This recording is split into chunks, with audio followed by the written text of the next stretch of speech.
afternoon. My name is David Goodwin, and I'm the Assistant Director at the Fordham University Center on Religion and Culture. Many thanks for joining us today for our first Duffy Fellows Program event, the Onscreen Eucharist, an epistemic theory of sacramental participation.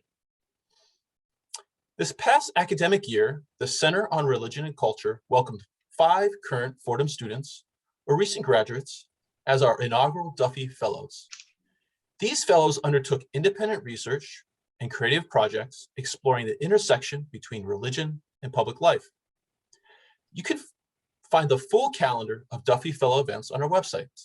Just Google Fordham CRC, and we'll share that link as well. The Duffy Fellows program was made possible thanks to a gift of the late James Duffy, a longtime friend of Fordham University and the CRC. This program demonstrates how your support might directly contribute to the CRC and its mission. If you enjoyed today's event, please consider making a gift, no matter how small.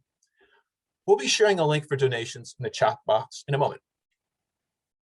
Since the COVID-19 pandemic began, houses of worship across denominations and faith traditions moved to virtual services to meet the needs of their communities. In the Catholic Church, this has led to questions surrounding the legitimacy of virtual sacraments, specifically virtual communion.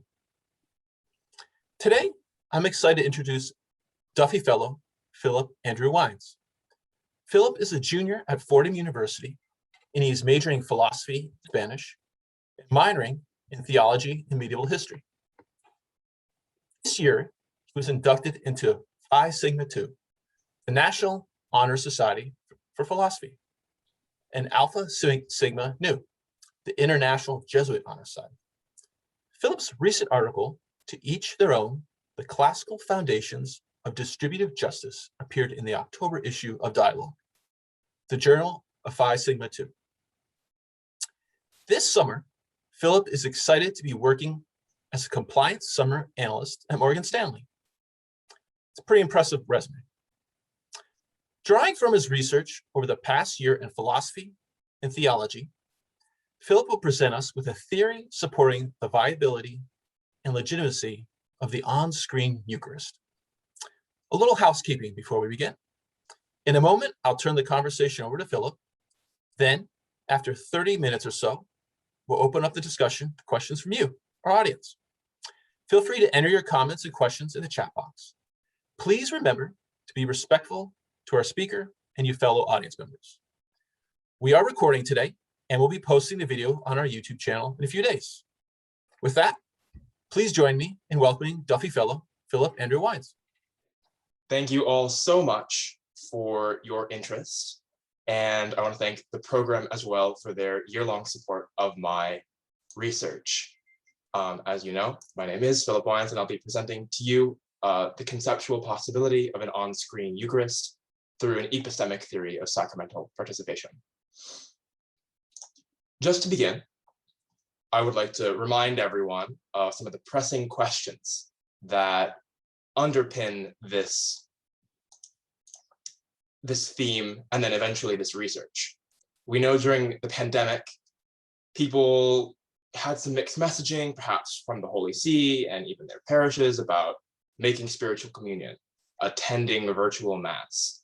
And these questions have dredged up some perhaps underlying questions about what does it really mean to partake of the Eucharist? What really is spiritual communion? And if this was a good situation for you for church, why return to post-pandemic church at all? And so this is what's floating around in the back and really the motivating reason for my research. And before we begin talking about my thesis, it's always good practice in philosophy to define some terms. And I'll be, as it is an epistemic thesis, I'll be discussing ontology and epistemology. Ontology falls under metaphysics and is the study of being, nature, and existence and its properties. Epistemology, on the other hand, is derived from the Greek word for knowledge and discusses beliefs as opposed to justified beliefs, and is concerned with validity and justification touches on philosophy of mind and touches on logic, but is distinct from the two. Some themes in epistemology that will become very important for us in our discussion are testimony and justified true belief. Justified true belief is really the center of epistemology. It's the focus of the discipline. Justified true belief is it's composed of these three different categories, and you can say of any proposition. Like, for example, the sky is blue. And I can look at the sky and it's blue, and I can look at the sky and see that it's blue, and hence I know the sky is blue. So it's true because it has correspondence with reality. Sky is blue. It's justified because I have correspondence with my eyes. I see it and therefore generate justification to the proposition because I have that prima facie, that first order sensation, and I have the opinion because I believe it to be true. This is the kind of structure that epistemology studies. Testimony is similarly important insofar as the means for justification. This will come up in our discussion of scripture and ritual. However, testimony in this instance is important to know one basic part of epistemology where we discuss the prima facie justification for testimony, wherein if we didn't believe what people said to us, or if we didn't have reason to believe what people said to us, we would simply have to forfeit most of our knowledge of history, most of our knowledge of astronomy. I don't know how many physicists and astronomers we have, but no layperson would be able to tell you that Jupiter is bigger than Earth or how many moons it has. And so we rely on other people to know and to be justified in our opinions. Also, you might have noticed St. Thomas Aquinas, I've included many of his pieces. He is both my birth saint and confirmation saint, and he was a prolific writer. So you'll see him in the margins. And here he is. The final of our themes, most likely the most complex one, and the one that will touch most closely on ontology, our study of being, is the Eucharist itself. There are three major flavors of the Eucharist in the Christian tradition. There are, in order of ontological commitments, there's transubstantiation of descending ontological commitments, transubstantiation, consubstantiation, and a memorialist practice. Transubstantiation is the doctrine of the Catholic Church and is derived in part from an Aristotelian infusion during the Middle Ages, where we have the discussion of substance versus accident. This will be good. This will be good just as a refresher for anyone who might not remember or didn't go to seminary or any of these. And it wasn't introduced to this very specific medieval concept. But transubstantiation is when the substance of the thing, its matter with its formal composition and its accidents. So, for example, a cup. A cup can be clear, red, blue, black, can be in my right or left hand. Those things can change and it will still be a cup. The substance of a thing is its matter and its organizing form. We think of Plato in the forms. And that thing, those are its essential predicates. For the Eucharist to be what it is maintained by a miracle whereby the accidents of bread and wine are maintained while the substance is truly changed. In transubstantiation, the substance of bread and wine are actually annihilated. This is different in consubstantiation, which is a feature of many closely related Protestant denominations. These are two practices that fall under the header of real presence, where it is said that Christ is truly present in the Eucharist, but is completely hidden from us through the utter invisibility of the miracle. Memorialist practice does not subscribe to real presence, and it is simply a sign and a strong reminder of Christ's sacrifice, and hence a virtual Eucharist is not a difficult leap for any memorialist tradition. One final bit about the Eucharist that will also be important, and this is where we get spiritual communion from, is the two ways of eating, or the two ways of eating found in Thomas Aquinas and then later affirmed by the Council of Trent. We have this notion that you can eat sacramentally, which is a term I'll be using to be synonymous with proximal or oral or physical consumption of the Eucharist. And there is spiritual eating, which we think of as spiritual communion. And then the Council of Trent actually designates a third kind of eating, which is both of them together, where you would communicate physically, communicate sacramentally, and spiritually. The Council of Trent actually writes that if one communicates sacramentally only without correctness of heart, they bring upon themselves condemnation as opposed to salvation, which goes to show you that there's an interesting, already in the Middle Ages, an interesting dichotomy between eating and eating spiritually or eating rightly. But now that we have these terms under our belt, I think it's important that we touch a little bit of the methodology and the way I began to touch upon my research project.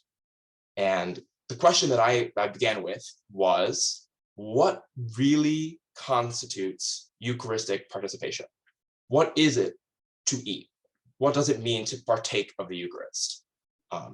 In the back of my mind and some of my preliminary research, I encountered a medieval practice called ocular communion. And of course, virtual communion was on everyone's minds. And ocular communion and virtual communion are both means by which people would be said to participate simply by looking. In the Middle Ages, people would attend Mass frequently. It was never endorsed by the church, but the laity would, according to some Aristotelian version of optics, try to partake of the Eucharist via sight alone because it was a sublime sense. And so this undergirds this notion of participation. And so then I thought of myself, three cases. So what might constitute suffice for Eucharistic participation? And I thought perhaps the eating itself, which is a common answer. And to this, I thought of a gluten allergic person, anyone who couldn't attain nourishment from the sacrament. This person wouldn't be said to eat like the rest of everyone else. They might be able to masticate and destroy the substance of the Eucharist, which is, of course, what happens every time you chew and swallow and you partake sacramentally.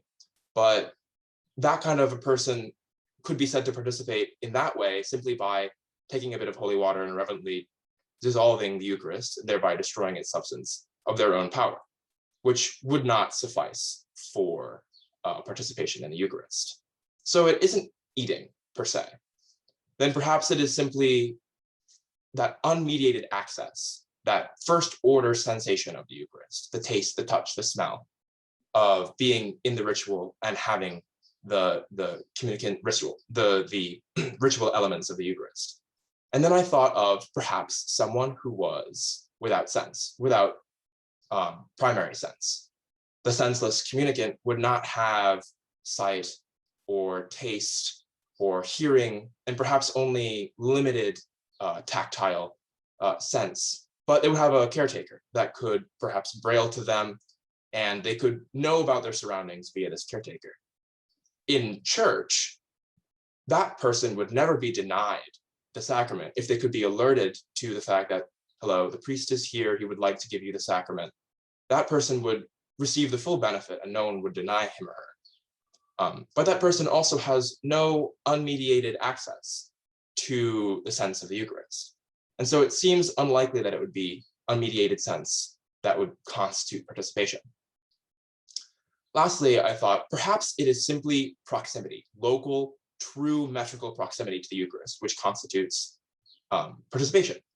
And to this, there's a very simple retort, a kind of Sorites argument, slippery slope, where you'd have to define a kind of liturgical blast radius under which one could be said to participate. This is rather arbitrary sounding, and rightfully so. And just anecdotally, I'm recollected of my time at World Youth Day when I went to Krakow in 2016. I was very blessed to go. But they put us for the closing mass, the papal mass, in a large field. And I essentially, so far away from the papal podium and the altar that I attended mass on English translated radio and the nearest jumbotron.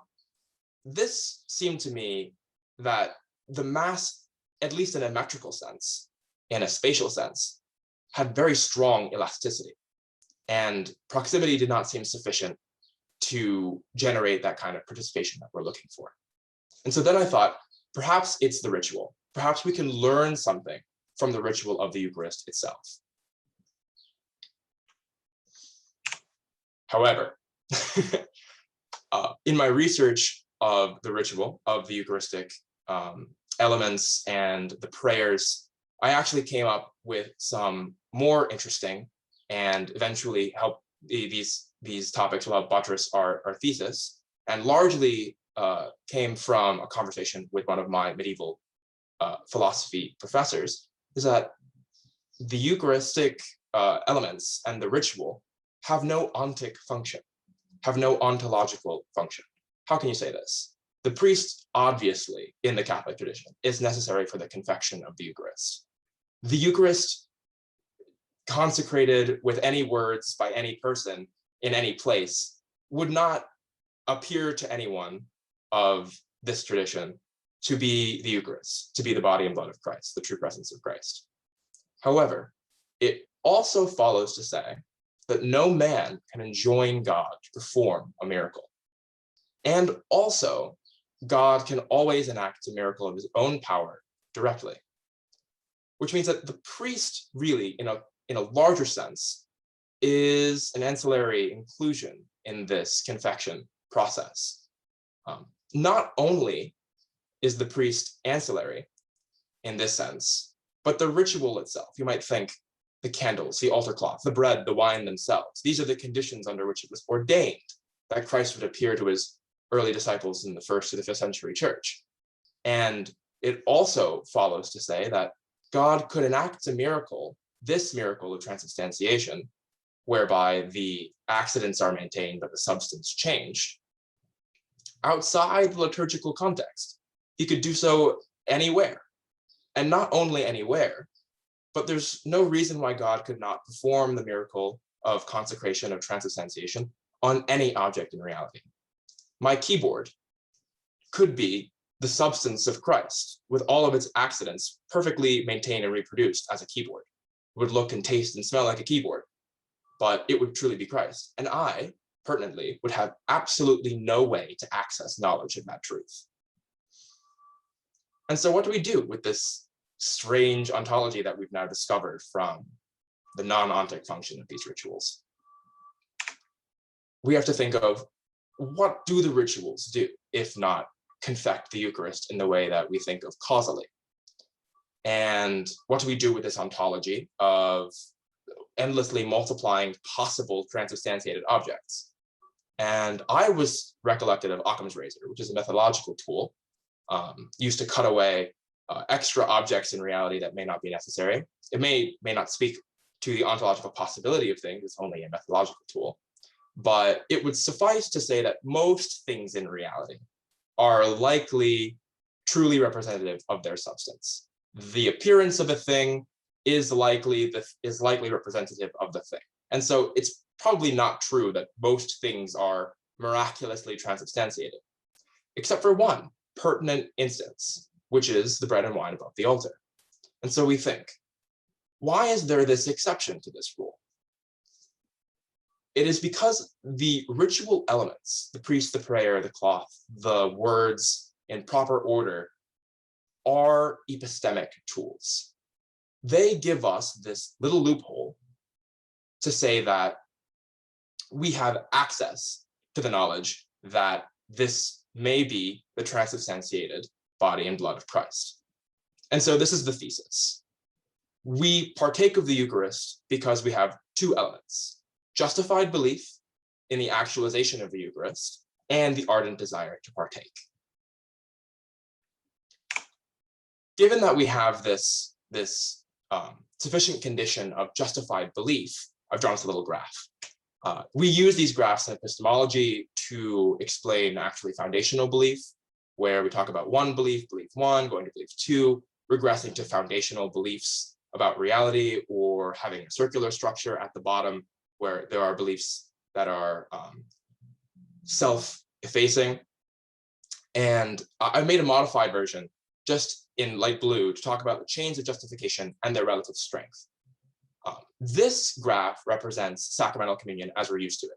Ordinary sacramental communion, oral reception. We have our belief one: the Eucharist is instantiated and we receive its spiritual benefits. This is part of our sufficient condition for our participation. We see it, we taste it, we feel it, and we have strong first order evidence for the existence of the Eucharist and its ritual elements. And then we can regress that to foundational beliefs about sensation. And hence, we have a very strong epistemic justification for B1. On the other hand, and on the other end of the spectrum, we have spiritual communion. This chain looks slightly different. B1 is the same. We have the Eucharist actualized, but the way we arrive at that actually regresses down to introspection about your own ardent desire. You're analyzing yourself, kind of internal facing analysis of whether you are sufficiently ardent in your desire. This, epistemology and psychology have shown us, is actually one of the weakest ways of generating beliefs about reality, about generating justified beliefs. There are many invisible biases to us that actually we employ to protect our egos, or simply because they are rife in the plight of consciousness. But introspective speculation, it really does not suffice to generate strong chains and structures of justification for belief. And yet, it suffices for the church to generate B1. And so, the question at hand, an on-screen Eucharist. Is it possible? What would it look like? Where would it fall in relationship to these two other preordained structures of communion that we've discussed? And what are the models that people have proposed? So a virtual communion in this instance would look like the priest, much like the live streams you might have been accustomed to throughout the pandemic, would look like the priest on one side with the ritual elements in his local proximity, and the congregation across whatever chasm, whatever Zoom, in another place. And you might say, what of this digital mediation? What does it do? What does it do to our justified belief? And what it does is offer a slightly longer, slightly augmented, slightly more vulnerable chain of justification for B1, actualization of the Eucharist. And this is certainly weaker than the strong first order sensation of the Eucharist, but it is actually still stronger than sacramental, than spiritual communion. And this is interesting because it's simply the mediation is an extension of our first order senses. I included a picture of Galileo. Those moons of Jupiter were made epistemically accessible to him by a tool, just like a distant altar and distant Eucharist might be made epistemically accessible to me through my devices. Alternative models include some considerations like consecration of VR elements and such things. This is not something I'll subscribe to, and I'm sure some questions will touch on it, so I'll leave it for the end. But here's our updated graph. Here's justifying virtual communion. You'll see it's slightly more robust than our sacramental communion, but we have B1 still justified through this chain of light blue propositions, except for the regress goes no longer simply to strong first order sense perception as a foundational belief, but to foundational structures of science that underpin what we think of when we trust our devices. And we see that there's a longer chain of justification, and the justification is weaker than first order sense. And so we have a number of possible objections. I'll also touch on these lightly, just in case people have these floating in their mind from questions, I'm sure. But the question is, what does this mediated experience do? Does it challenge us? Some of the most common in the philosophy literature that I've read are the issues of risk, repleteness, and reliability. This is the distinguishing factor between a digital experience and a proximal experience. And then the real distinction, the real pertinent distinction, both liturgically and scripturally, as opposed to just philosophically, of presence and telepresence, and that as a burden and a hurdle for intimacy, and the model of epistemic failure as kind of a means of deception by which the sensation of presence is generated. We will touch on this later. However, if I want to impress upon everyone the conclusions before we move on to questions, if this theory proves cogent, it will do three things. it will validate the conceptual possibility of a virtual Eucharist, first and foremost. It will also justify the church's sustained preference for proximal communion over spiritual communion. This is because there is a stronger epistemic justification for the Eucharist in the case of a proximal Eucharist over a virtual one or a spiritual one. However, it also resolves the paradox of their ontology, because if a spiritual Eucharist and a sacramental Eucharist are both the graces of the Eucharist in their fullness, then how could one be greater than the other? How could one be more preferable than the other? In this case, you can preserve their ontological equivalence, but rank them epistemically. Finally, I'll close with just an appeal to Christ's nature. I feel like this can get a little academic and dry, and we forget who the subject is. But I'm recollected of the story of the garment's hem, where the woman knows that her hemorrhages can be healed if she only touches the tassel of the hem of the cloak, which touches Christ.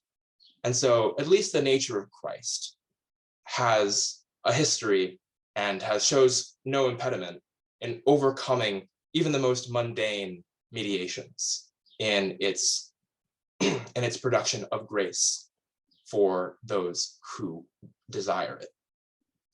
But again, I would like to thank you all so much for your attention and your consideration, and I'd be very, very excited to take your questions.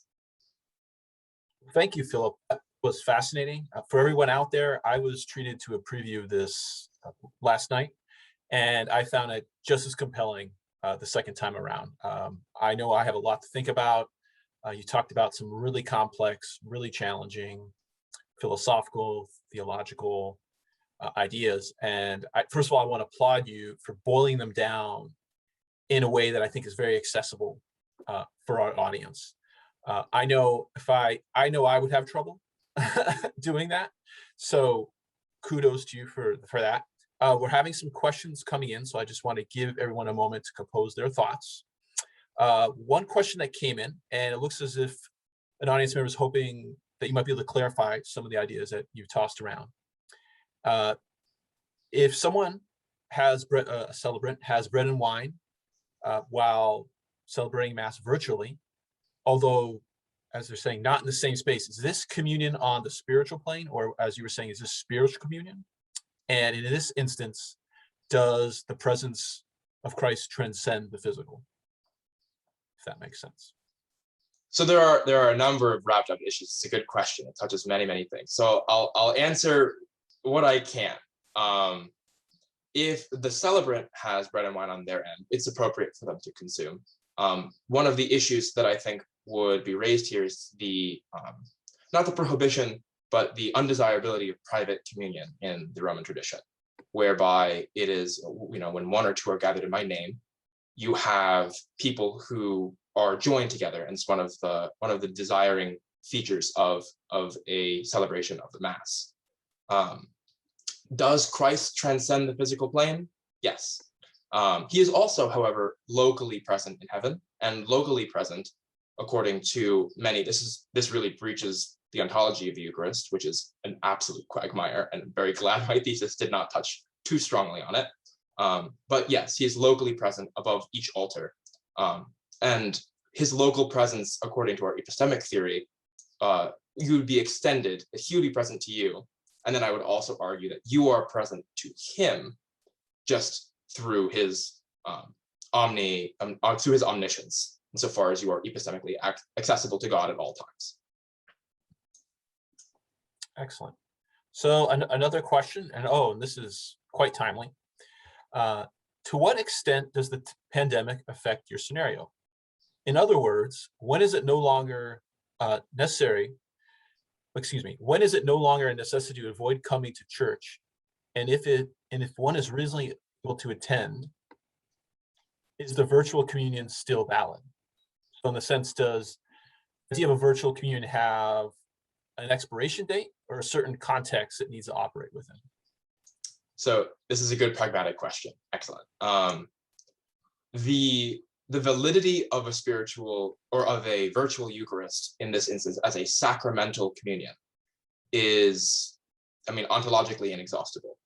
However, you're able to preserve the church's strange, really, dictum of extraordinary circumstance, whereby, like, how could this be only accessible to me in extraordinary circumstances? God keeping tabs on when things are extraordinary. And I would say that why that is because there's a stronger justification to be found in a proximal mass. And so if your ardent desire, if you are willing, this is from Thomas Aquinas, if you are truly willing to partake of the Eucharist in its fullness, you'll seek out the best possible, the strongest epistemic chain that you can have access to. So that becomes more of an ethical question on how you weigh the danger. But once the danger is past, if you are truly desiring, you'll seek out proximal mass. And this is also what the church would prefer. Okay, I think that makes sense.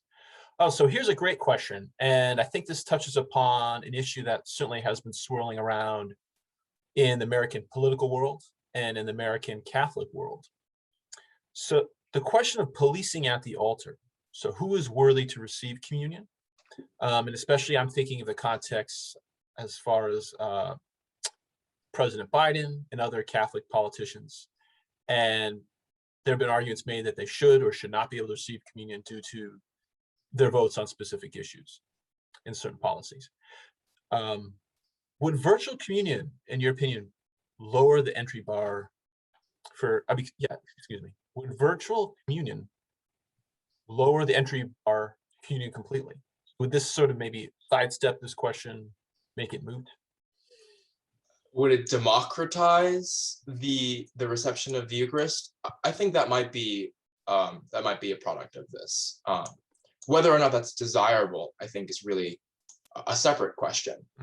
Policing at the altar, at least from my studies, is not something that has scriptural, not so much foundation, but scriptural evidence, insofar as we have the Great Commission, your sins are retained, I retain you, and such things. But the policing at the altar was a fixture of the Middle Ages, insofar as not so much the priest would hold the Eucharist, but approaching the Eucharist with an unclean heart would cause more harm than good. This is more of an ethical piece of the Eucharistic phenomena that I didn't really touch on, but it is a good question. So according to your research, this is not a new question. This has been with us for centuries in some form or fashion. The policing of the community. The policing of the Eucharist, yes, it has been. It's been with us for quite some time. And it likely will not go away. Probably not. So here's another question I think is timely. It may not be exactly aligned with the topic today, but I think it is worth addressing. Gathering to worship is at the core of Christianity. Do you think that virtual gathering is in any way equal to physical gathering? Can a virtual community substitute for gathering in person? This is the question I was waiting for. Thank you so much. Part of my research, this is what I was talking about when I was touching on the real distinction between presence and telepresence. And it gets a little bit esoteric when we talk about epistemic access to the Eucharist, but much more personal when we talk about intimacy and closeness to other people. And that is a requirement, or at least a desired condition for the Mass. And one of the issues that we have, or the three issues, the risk, repleteness, and reliability that we have with digital experience, I'd say it is an inferior experience to proximal ones. If we were here face to face speaking, I would have a repleteness of things to, I could look at your face, I could hear your voice, I could experience much more of the reality of the infinite reality that compounds each sensory object in proximal experience. In the digital world, less so. You have what you have captured. However, I think an appeal to just the practice of the modern age. Have you ever had an intimate phone call with someone that you loved? Have you ever had even a good text conversation with someone that you loved? I think it's possible. I think humans are very very adept at reaching across chasms to make intimacy. So do I think it can replace it? I don't think anything can replace proximal experience. Can it work? Yes. So the next question, I think, touches upon what you just yourself detailed or try to express, that technology has changed, the way we live has changed. One more audience member is asking, since the Council of Trent took place, when the medieval theory of vision still held sway. So the way we thought of sight, the way we thought of perception was very different than we know scientifically it is today. Could the foundation itself of spiritual communion be questioned? This is an excellently couched question. Yes, the Aristotelian theory of optics was questionable according to modern theory, although many of this actually goes for much of our knowledge about, or our foundational premises for natural law are rooted in some of these medieval sciences. Some of them are more off base than others, actually. And Aristotelian science is becoming, or is finding a kind of a rebirth in some post-Einsteinian physics. But whether or not the foundation of spiritual communion is suspect because the science was suspect, I do not think so. I do not think there's enough overlap in the foundational premises to really impugn spiritual communion, especially because we have some people with titanic intellects working on spiritual communion, like Saint Teresa of Avila and Saint Thomas Aquinas.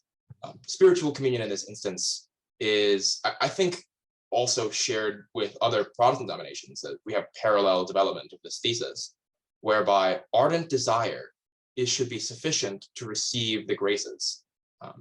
The sacrament is a great help and a specific avenue of grace, but of course God can enact directly, and we in the Christian traditions do believe in a benevolent God. Excellent. So this is a comment I'm going to share, not a question. So an audience member just wanted to let us know that this was not only a profoundly intelligent and clear presentation, but also a profoundly moving one. And I'm not easily moved. Thank you for taking on these truly important issues with evident seriousness and care. And I urge you to share your wisdom widely. So great job, Philip. See, I'm just scrolling through the chat box. We have a lot coming in. So pardon me, give me a moment, everyone.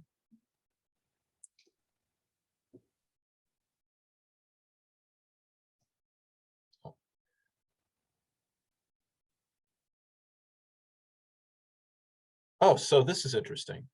So this is maybe a historical question. It was a rarity, apparently, and you know this much more than I. You know this much more deeply and intimately than I do. The medieval church, an entire nation, sometimes was put under interdict because of a dispute between the Pope and a king. Ordinary Catholics could be denied sacraments, sometimes for years. Does this provide a precedent for attending virtual masses and making spiritual communions? We haven't had papal interdicts in a while. Yeah. I actually recollected of the interdict of Venice, but as an impetus for virtual communion, that's fascinating. If someone could sneak into communion virtually, I think is perhaps the question at hand here. And at this point, I am truly out of my depth on again the ethics of the distribution of the Eucharist in terms of what the Church would like to maintain proper like levers of control on. But I'm partial to the notion that the ardent desire of an individual Christian in a nation who is under interdict by the Pope would not be denied the gifts of the sacrament. Holy See, don't come after me. Oh, so here's a question. It's broad, but I think it's a good one. Might you be able to say something about the efficacy of the sacraments, both in the life of an individual and the world at large? The sacraments have of course, some very basic things. We all know that the sacraments are special forms of grace. We talked about testimony earlier on. There are conditions under which people understood, like the first, the very early church, where Christ would appear, apparently in the flesh, or at least in an apparition to people who were gathered. This is our foundation for the Eucharist. We're trying to emulate closely what we think are the pertinent elements of those early agape feasts. But sacraments as efficacious today, I think that I was trying to put this into practice. My own theory the other day. I did attend Mass, and there was something special about knowing that all of this architecture, all of this tradition, is working to provide us this very special, uniquely special window to the justified belief that Christ could be there in the flesh. This is, if you want to think pragmatically, this is a ridiculous statement. This is the fruit of faith that we have. And I think that, if I'm going to wax poetic about it, that is, I think, the beauty of at least this sacrament and the efficaciousness of it. The intimacy with Christ and the knowledge that you are not just effacing into the void about your beliefs in Christ, but you have at least some justification, possible justification, for the notion that this great love is here before you. Interesting. So we have a question about your sources and how it relates to some of your points. Did you avail yourself of any modern, specifically post-Vatican II resources on Eucharistic theology? And the audience member went on to comment, It seems that the idea of a full, conscious, and active participation resolves your third question about why a post-pandemic return is preferable. Given that the point of Eucharist is not just to transform the bread and wine, to transform us as the participating, I'm having a little trouble here, assembly, even at a vast distance from the altar, such as your experience in Krakow. Again, there are a number of questions here. I think I'll take the last one first because it's the most difficult to tackle. I think this is, so actually, no, I lied. I'll take the first one first. My sources range from Thomas Aquinas all the way to many of my modern sources on the Eucharist were actually rather unhelpful, because the vast majority of literature that's related to this is only tangentially related to this, insofar as modern commentary on the Hume-Locke discourse of epistemology of miracles more generally, which the Eucharist is not. It's really very much a nested proposition, a nested epistemic issue. And so it's really fed by that discourse very well.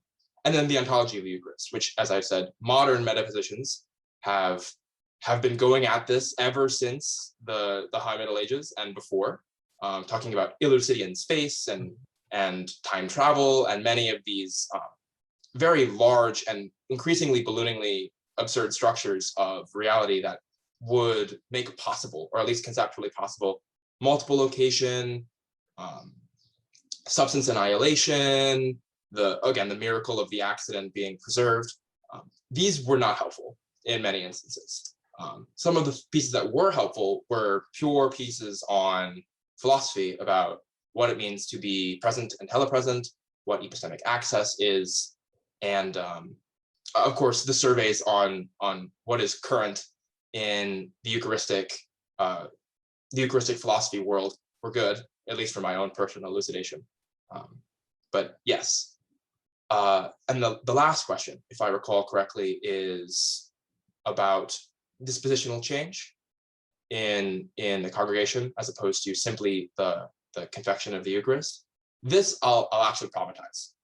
This is one of the pieces of Eucharistic philosophy that I did use that was from the modern pieces, where there's just contemporary discussion on whether there's lovely Latin phrases to go on with this, to tack onto this. I won't bore you, but there is whether or not the Eucharist, a spiritual communion, is something which simply enacts dispositional change, or whether it acts on you, like a sacramental communion would.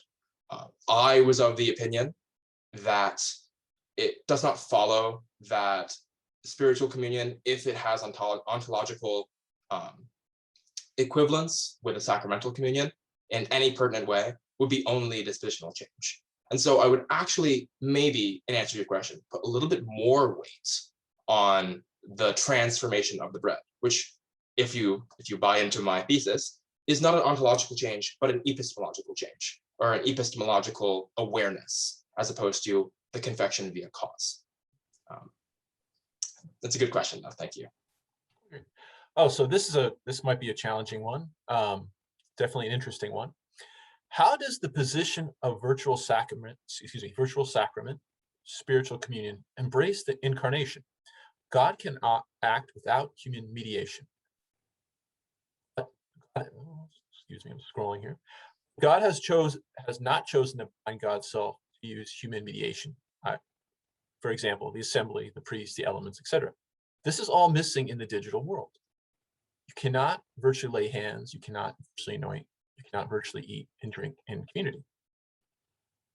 And this is precisely the point. The laying of hands and the eating and the proximity, we've determined are not what are the sufficient conditions for Eucharist. It's this kind of epistemic access to what those things do, because the laying of hands in this theory generate the knowledge, or at least the justified belief, that the priest is there for anointing of the sick, or for the bestowal of holy orders. It's a very strong method of access, but it can be stretched and extrapolated over a virtual platform. For the Eucharist, it's especially difficult because we have this very material, we have the quote from Thomas Aquinas there as well, if you might remember. It's not so much the use, as in baptism, the use of a sacred artifact, where the instrumentality is first and foremost, ego te baptizo, right? But we have the confection of a material in and of itself. So it is a little bit more confusing in this instance, but I hope that answers your question. So this is a good one, and I think this is a very practical question, or we might say, where might your work go from here? So what would you like to see emerge from your arguments and from this issue? Does the church need to address this in terms of more concrete guidelines? Or post-pandemic, does the church need to be more flexible? My desire, of course, aside from becoming a world-renowned theologian and doctor of the church, is hopefully that this will add to the conversation whereby the church will, I loathe to say modernize, but the church will realize that there is more play and deeper richness, as they are aware of, in the sacraments, and that one of the foundational just pieces of information that motivated this research were confessions over the phone, which were prohibited, or at least they were discouraged by the Holy See, but priests did them anyway. And I'm sure people who were in the hospital in Italy who were dying of coronavirus and wished to confess their sins to a priest, I'm sure that their spiritual benefit was had through that phone call. And the arguments levied against the phone call were weak. They were, or at least from my evaluation, weak. They were, it's not secret enough. It's not, it doesn't have this proximal experience, except for in our tradition, we have done such things through a screen with anonymous priests. This is what I hope the church will come to realize, some of the inconsistencies, and come out more harmonious in the end. It's interesting you brought up confession, because we just had a question come in. For those who have been at home without receiving communion, is it necessary to receive the sacrament of reconciliation before going back to church and in person to receive the Eucharist? So based upon your theory, the ideas that we've been discussing today, do you have a suggestion or recommendation for this person? There are two answers to this question. Firstly, most of the world has been, for the pandemic, under dispensation from their bishops to not receive.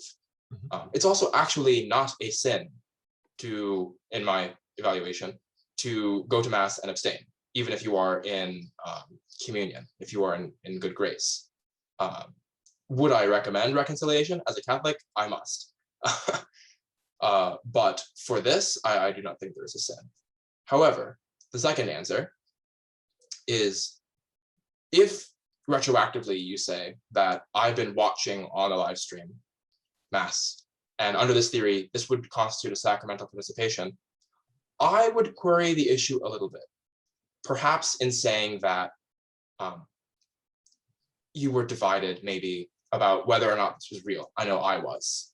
Whether this is a proper kind of sacramental participation. I think from this point forward, you could go, and if you subscribe to this thesis, you could look at a live stream that was representative of a Mass at the present time that is ongoing, and you could say, I'm participating in this Eucharist. And you have that justified belief, and you have that ardent desire in tandem. But to say that, if perhaps you were in your home and you had this inkling and you had this great desire to receive, I would say, at least you would have made a spiritual communion, which suffices for communion, according to this theory as well. But you might have also, I think, qualified retroactively even for sacramental communion. Great. So as the moderator, I'm going to exert my authority and ask possibly the last question. We're running low on time. So as I mentioned at the beginning of our program, you're part of the inaugural Duffy class. So I'm hoping that you can share your experience with the audience. How was it, especially since it was virtual for all of us, so it's different than we might have imagined. How did it help your personal growth? How did it help your research? And more importantly, what are you hoping to do next with the work that you've done this past year? The program had a profound impact just on the fact that someone is telling you, an academic or student, to focus on one thing for a long time. That in and of itself is enormously valuable, an enormously valuable experience. I remember being at the end making this presentation thinking, there isn't enough content here, except for it was impressed upon me that I had been thinking about this for a year. Some of the concepts that are very difficult hurdles are well rehearsed now in my mind by months and months. So it really was a fantastic experience. Secondly, the other fellows whose presentations will be following this one are extraordinarily intelligent people, and they have some very interesting topics. And spending time, even our brief, limited, virtual, mediated time together it's very good. You run with a good crowd. And I was home for many months. My parents, I ask your pardon, but it was interesting to be able to work in these different spaces virtually, and I wasn't able to meet. Actually, I've never met David in person, so it's very fun. We're hoping talk about hope for my research. That's one more hope that I'll have from the fellowship project. As for my research, of course, there's always the hope that a paper will materialize and be published. Where the paper goes is at that point somewhat beyond my powers, but the program has some pull of its own and some media power. I think that might cover all the bases. Okay. So I have one more question before we close. So first of all, for everyone watching, we're recording. This will be posted on our YouTube channel in a few days. But Philip, if for people that listen today that were excited about the ideas you were talking about, excited about the ideas that we've been tossing around and the questions that came out of your discussion, and they want to learn a little bit more, they want to dive deeply into these ideas, what might be one or two books you would suggest? There is, I think it is A Robot in the Garden, which is a collection of pieces. Mostly the philosophical ones are the ones that informed this. It's from the 90s. It was a good primer, an excellent primer on presence and telepresence. I can almost not in good conscience recommend the Summa Theologica because there's so much. but it is one of like the richest books. Of course, there are others, and people talk up the Summa Theologica. There's also Contra Gentiles and many other pieces that are very robust on the part of Thomas Aquinas. But the Summa Theologica has a kind of poetic richness to it in and of itself, even if some of the terms are inaccessible because none of us are medieval peripatetically trained Dominicans. but yes. Wonderful. So we all have some homework to do. So we're almost out of time. Do you have any closing thoughts for the audience today?